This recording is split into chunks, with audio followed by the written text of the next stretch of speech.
Am I audible to all? Yes, am I audible? Yes, sir. Yes, sir. Okay, okay, fine. So, so microscopic and macroscopic approach. Attention is focused on certain quantity of matter without taking into account the events occurring at molecular level. So normally जो आप देखते हैं जब हम pressure volume temperature की बात करते हैं तो हम यहाँ पर किसी भी मॉलिकुलर एक्टिविटी की बात नहीं करते हैं, हम बात करते हैं कि जो कलेक्टिव यानी बहुत सारे मॉलिक्यूल मिलके जो उनका जो कलेक्टिव इफेक्ट है हम उसकी बात करते हैं. सो मैक्रोस्कोपिक अप्रोच में our focus is at the molecular level, while in microscopic approach matter constituting the system is considered to comprise a large number of discrete particles called molecules. These molecules have different velocities and energies, and these parameters constantly changing with the time. Now, what the meaning of this?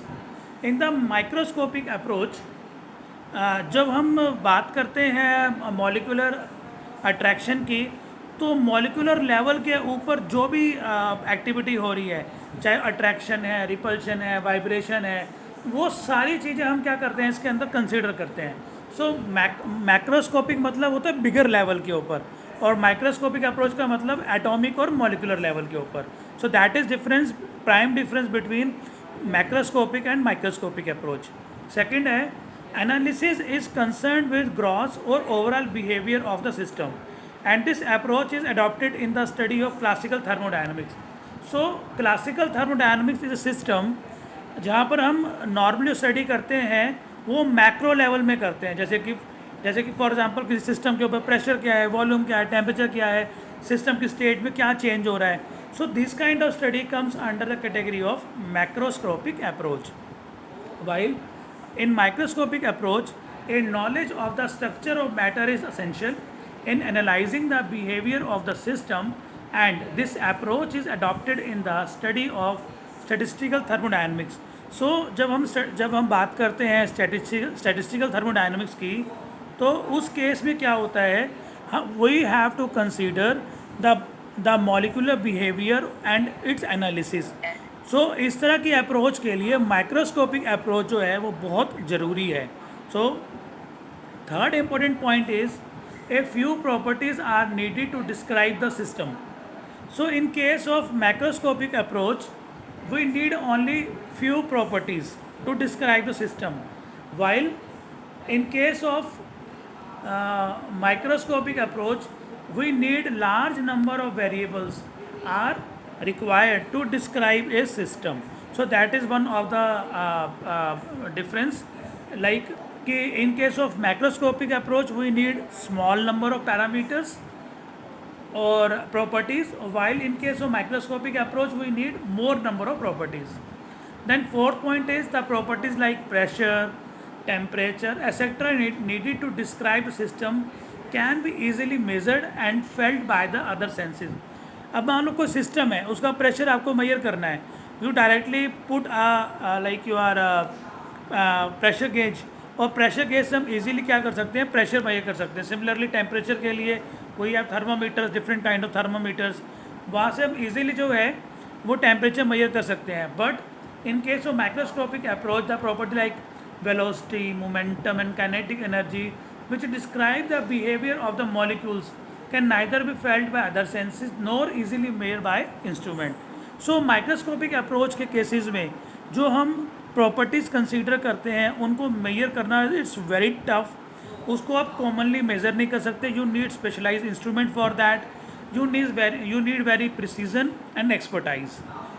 Then next one is the properties of the system are their average values. जैसे कि आप किसी system के pressure की बात कर रहे हो, तो हम क्या करते हैं कि आप सिस्टम के 5 पॉइंट का प्रेशर लिया, उसको एवरेज कर दिया, that is the value of the properties of the system, और वो एवरेज वैल्यू है. While in case of microscopic approach the properties are defined for each molecules individually. अब यहाँ क्या करता है कि आपको हर एक मॉलिक्यूल के लिए प्रॉपर्टीज़ को अलग डिफाइन करना पड़ेगा. क्यों? Because at different point they have different properties, different values, different attraction, repulsion, and considering all other parameters आपको जो प्रॉपर्टीज़ फाइंड आउट करनी है, the properties are defined for each molecules individually. ये नहीं है कि आपने क्या किया, आपने सिस्टम के ऊपर सिर्फ 5 पॉइंट्स के ऊपर लिया और you can say that this is a property of at micron level. No, you have to measure the property individually for each molecule. Then next one is the macroscopic approach requires simple mathematical formula for analyzing the system. The macroscopic approach require simple mathematical formula. जैसे pressure है, pressure क्या होता है हमारा, force upon area.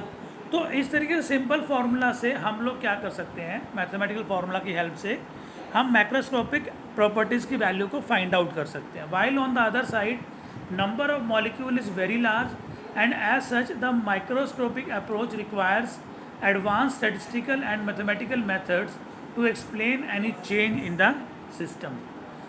So here यहाँ पर आपको बहुत सारे मॉलिक्यूल्स हैं, आप उन सबको कंसीडर करना पड़ेगा, जिसके लिए आपको एडवांस स्टैटिस्टिकल रिक्वायरमेंट है और मैथमेटिक्स की रिक्वायरमेंट होगी, and you have to find the even single change, so that need a complex mathematics. So that is basically difference between the macroscopic and microscopic approach.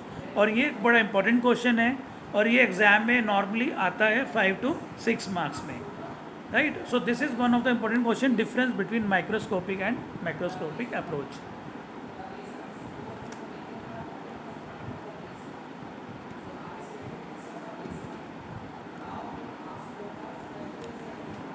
Then there is a term temperature and zeroth law of thermodynamics. Now question come, very first कि इसको zeroth law का नाम क्यों दिया गया। Actually जब इस law के बारे में मालूम पड़ा या इस लॉ के बारे में रिसर्च करी गई, तो इट केम टू नो कि this law is basic as compare to first law. और इस लॉ की जो रिसर्च हुई थी वो फर्स्ट लॉ के बाद हुई थी। अब फर्स्ट लॉ के नाम को चेंज करना मुश्किल था because it is already everywhere. So इसीलिए इस लॉ का नाम रखा गया जीरोथ लॉ, क्योंकि ये बेसिक फर्स्ट लॉ के बाद आया था, but it is basic of the first law, that's why its name is zeroth law. No, what is zero law? If two bodies are in thermal equilibrium with the third body, there are in thermal equilibrium with each other. What it mean? If two bodies are in thermal equilibrium with third body, thermal equilibrium का मतलब क्या होता है? मान लो body ए और body B है, अगर हम दोनों को फिजिकली कांटेक्ट में लेकर आएँ और उन दोनों के बीच में अगर कोई टेम्परेचर चेंज ना हो, उसे हम लोग क्या बोलेंगे? Thermal equilibrium. So if two bodies are in thermal equilibrium with a third body, they are also in thermal equilibrium with each other by replacing the third body with a thermometer, the zero law can be restated as two bodies are in thermal equilibrium if both have the same temperature reading even if they are not in contact. अब example के लिए देखो, ये एक iron body है, इसका कितना temperature है? 150 डिग्री सेल्सियस। और ये कॉपर बॉडी है, इसका जो टेम्परेचर कितना है? 20 डिग्री सेल्सियस। जैसे आप इन दोनों बॉडी को, क्या ये थर्मल इक्विलिब्रियम में हैं? येस और नो? यस, टेल मी, क्या ये दोनों बॉडीज थर्मल इक्विलिब्रियम में हैं? No sir. No, right. But जैसे ही आप दोनों को कांटेक्ट में लेके आए, दोनों का टेम्परेचर कितना हो गया? 60 डिग्री। क्या अब ये थर्मल इक्विलिब्रियम में हैं? Yes sir. यस। क्यों? क्योंकि जो 150 से हीट ट्रांसफ़र होगी 20 डिग्री वाले सिस्टम पे, 20 डिग्री वाले सिस्टम से हीट ट्रांसफ़र होगी 150 डिग्री सेल्सियस वाले सिस्टम पे। और ये हीट ट्रांसफ़र कब तक होगी? जब तक दोनों का एक कॉमन टेम्परेचर ना आ जाए और जिसके बाद दोनों के बीच में कोई भी हीट का ट्रांसफ़र ना हो। So now these two bodies are now in thermal equilibrium.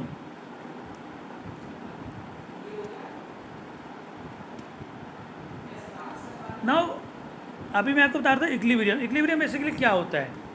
Anything at equilibrium is theoretically undergoing forwarded and reverse reaction. For example, A plus B is equal to is change into C और C change into A plus B. तो equilibrium has two criteria, कौन कौन से? Reaction does not appreciably change in time. इसका मतलब क्या हुआ कि जो ये रिएक्शन है वो टाइम के साथ चेंज नहीं होनी चाहिए। और दूसरा क्या है? That equilibrium will result in A return of the equilibrium, कि जो इक्विलिब्रियम है वो क्या है, वो एक टाइम के बाद वापस अपनी पोजीशन के ऊपर आ जाता है। चलो नेक्स्ट है हमारा, मैं आपको बता भी चुका हूँ पहले हीट के बारे में। हीट क्या होता है? The origin of the thermodynamics dealt with the heat. Thermo consider heat and any energy as through if were an individual fluid always flow from higher to lower side. मैंने आपको पहले ही बताया था कि हमेशा हीट जो फ्लो करती है वो फ्लो करती है higher temperature to lower temperature. और वर्क भी मैंने बताया था, वर्क क्या है? It is also a kind of energy different from heat, can flow in and out of system and evoke changes. ये मैं आपको ऑलरेडी बता चुका हूँ। अब हम आज तो हम यही डिस्कस करेंगे। और आपके ना क्लास में मैंने क्वेश्चन पेपर डिस्कस वो किया था, शेयर किया है। आज हम लोग वो क्वेश्चन पेपर डिस्कस करते हैं। जैसी मेरी आपसे बात हुई थी कि